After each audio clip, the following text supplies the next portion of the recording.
नमस्कार। गोवा के मुख्यमंत्री श्रीमान प्रमोद सावंत जी, केंद्रीय जल शक्ति मंत्री श्रीमान गजेंद्र सिंह शेखावत जी, गोवा सरकार के अन्य मंत्रीगण, अन्य महानुभाव, देवी और सज्जनों, आज एक बहुत ही महत्वपूर्ण और पवित्र दिवस है।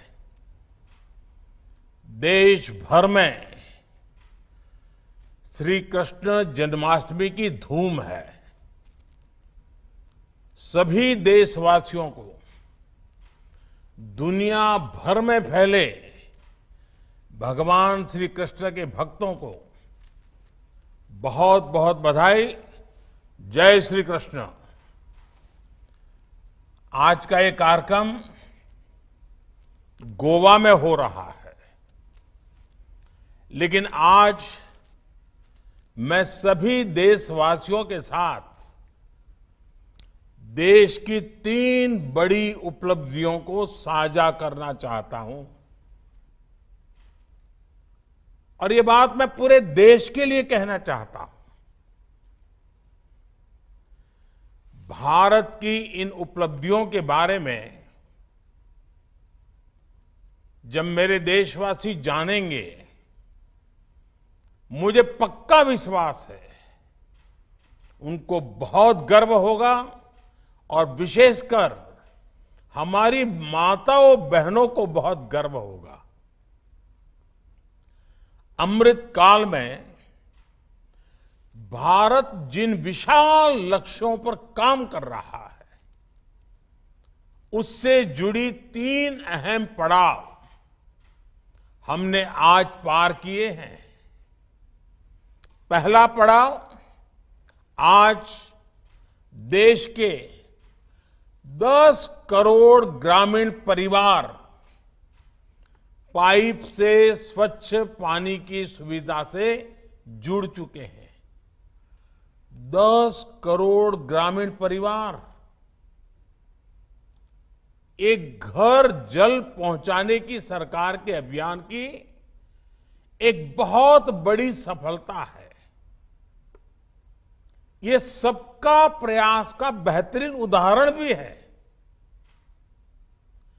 मैं इस उपलब्धि के लिए हर देशवासी को और विशेषकर माताओं बहनों को बधाई देता हूं।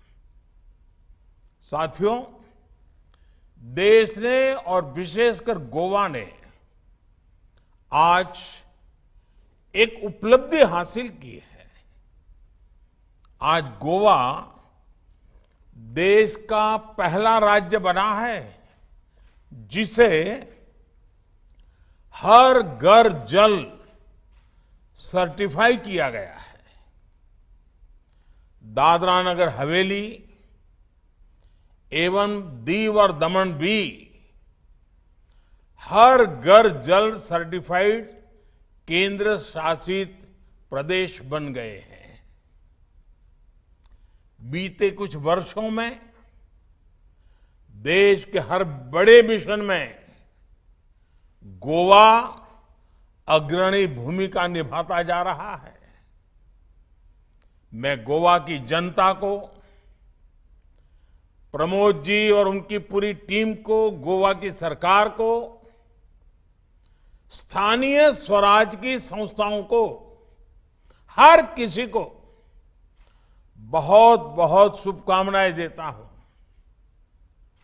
आपने जिस प्रकार हर घर जल मिशन को आगे बढ़ाया है, वह पूरे देश को प्रेरित करने वाला है। मुझे खुशी है कि आने वाले महीनों में कई और राज्य इस सूची में जुड़ने वाले हैं। साथियों, देश की तीसरी उपलब्धि स्वच्छ भारत अभियान से जुड़ी है। कुछ साल पहले सभी देशवासियों के प्रयासों से देश खुले में शौच से मुक्त घोषित हुआ था। इसके बाद हमने संकल्प लिया था कि गांवों को ओडीएफ प्लस बनाएंगे, यानी community toilets, plastic waste management, grey water management, Gobardhan projects, ऐसी सुविधाएं विकसित की जाएगी। इसको लेकर भी देश ने अहम माइलस्टोन हासिल किया है। अब देश के अलग अलग राज्यों के 1 लाख से ज्यादा गांव ओडीएफ प्लस हो चुके हैं। इन तीनों अहम पड़ाव को पार करने वाली सभी राज्यों को, सभी गांवों को हम जितनी बधाई दें उतनी कम है। साथियों, आज दुनिया की बड़ी बड़ी संस्थाएं कह रही हैं कि 21वीं सदी की सबसे बड़ी चुनौतियों में से एक चुनौती वाटर सिक्योरिटी की होगी। पानी का अभाव विकसित भारत के संकल्प की सिद्धि में भी बहुत बड़ा अवरोध बन सकता है। बिना पानी सामान्य मानवी, गरीब, मध्यम वर्ग, किसान और उद्योग धंधों सबको नुकसान होता है। इस बड़ी चुनौती से निपटने के लिए सेवा भाव से, कर्तव्य भाव से 24 घंटे काम करने की जरूरत है। हमारी सरकार बीते 8 वर्षों से इसी भावना के साथ वाटर सिक्योरिटी, जल सुरक्षा के कार्यों को पूरा करने में जुटी है। ये सही है कि सरकार बनाने के लिए उतनी मेहनत नहीं करनी पड़ती, लेकिन देश बनाने के लिए कड़ी मेहनत करनी होती है और सबके प्रयास से होती है। हम सभी ने देश बनाने का रास्ता चुना है, इसलिए देश की वर्तमान और भविष्य की चुनौतियों का लगातार समाधान कर रहे हैं। जिन्हें देश की परवाह नहीं होती, उन्हें देश का वर्तमान बिगड़े या भविष्य कोई फर्क नहीं पड़ता। ऐसे लोग पानी के लिए बड़ी बड़ी बातें जरूर कर सकते हैं, लेकिन कभी पानी के लिए एक बड़े विजन के साथ काम नहीं कर सकते। साथियों, आजादी के अमृत काल में वाटर सिक्योरिटी, जल सुरक्षा भारत की प्रगति के सामने चुनौती न बने, इसके लिए बीते 8 वर्षों से जल सुरक्षा पर विशेष बल दिया गया है।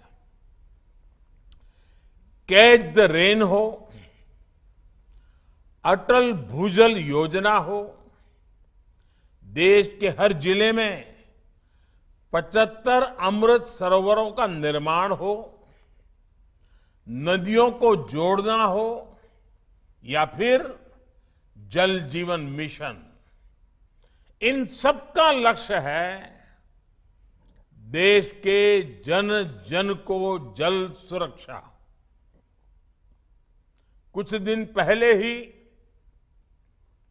एक खबर आई है कि भारत में अब रामसर साइट्स यानी वेटलैंड्स की संख्या भी बढ़कर 75 हो गई है। इनमें से भी 50 साइट्स पिछले 8 वर्षों में ही जोड़ी गई है।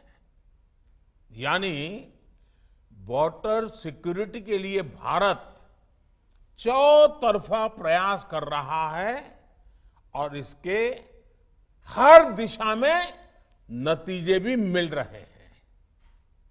साथियों, पानी और पर्यावरण के प्रति यही प्रतिबद्धता जल जीवन मिशन के 10 करोड़ के पड़ाव में भी झलकती है। अमृत काल की इससे बेहतर शुरुआत नहीं हो सकती है। सिर्फ 3 साल के भीतर जल जीवन मिशन के तहत 7 करोड़ ग्रामीण परिवारों को पाइप के पानी की सुविधा से जोड़ा गया है। ये कोई सामान्य उपलब्धि नहीं है। आजादी के 7 दशकों में देश के सिर्फ 3 करोड़ ग्रामीण परिवारों के पास ही पाइप से पानी की सुविधा उपलब्ध थी। देश में लगभग 16 करोड़ ग्रामीण परिवार ऐसे थे जिनको पानी के लिए बाहर के स्रोतों पर निर्भर रहना पड़ता था। गांव की इतनी बड़ी आबादी को हम इस मूल आवश्यकता के लिए संघर्ष करते नहीं छोड़ सकते थे। इसलिए 3 साल पहले मैंने लाल किले से घोषणा की थी कि हर घर पाइप से जल पहुंचाया जाएगा। नई सरकार बनने के बाद हमने जल शक्ति अलग मंत्रालय बना दिया। इस अभियान पर 3,60,000 करोड़ रुपए खर्च किए जा रहे हैं। 3,60,000 करोड़ रुपए 100 साल की सबसे बड़ी महामारी की वजह से जो रुकावटें आई, उसके बावजूद इस अभियान की गति कम नहीं पड़ी। इसी निरंतर प्रयास का परिणाम है कि 7 दशकों में जितना काम हुआ था उससे 2 गुने से अधिक काम देश ने पिछले 3 साल में ही कर दिखाया है। ये उसी मानव केंद्रित विकास का उदाहरण है जिसकी बात मैंने इस बार लाल किले से की है। हर घर जल जब पहुंचता है तो सबसे अधिक लाभ हमारी बहनों को होता है, भावी पीढ़ी को होता है। कुपोषण के विरुद्ध हमारी लड़ाई मजबूत होती है। पानी से जुड़ी हर समस्या की सबसे अधिक भुक्तभोगी हमारी माताएं बहनें होती हैं। इसलिए इस मिशन के केंद्र में भी हमारी बहन बेटियां ही है। जिन घरों में शुद्ध पेयजल पहुंचा है, वहां अब बहनों का समय बच रहा है। परिवार के बच्चों को दूषित जल की वजह से होने वाली बीमारियां भी कम हो रही है। साथियों, जल जीवन मिशन सच्चे लोकतंत्र का, पूज्य बापू ने जिस ग्राम स्वराज का सपना देखा था, उसका भी उत्तम उदाहरण है। मुझे याद है, जब मैं गुजरात में था तो कच्छ जिले में माताओं बहनों को पानी से जुड़े विकास कार्यों का दायित्व सौंपा गया था। यह प्रयोग इतना सफल रहा था कि इसे अंतर्राष्ट्रीय स्तर पर अवार्ड भी मिला था। आज यही प्रयोग जल जीवन मिशन की भी अहम प्रेरणा है।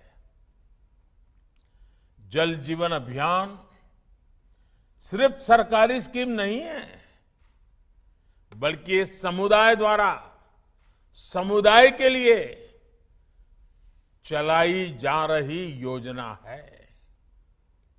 साथियों, जल जीवन मिशन की सफलता की वजह उसके 4 मजबूत स्तंभ हैं। पहला, जन भागीदारी, पीपल्स पार्टिसिपेशन। दूसरा, साझेदारी, हर स्टेक होल्डर की पार्टनरशिप।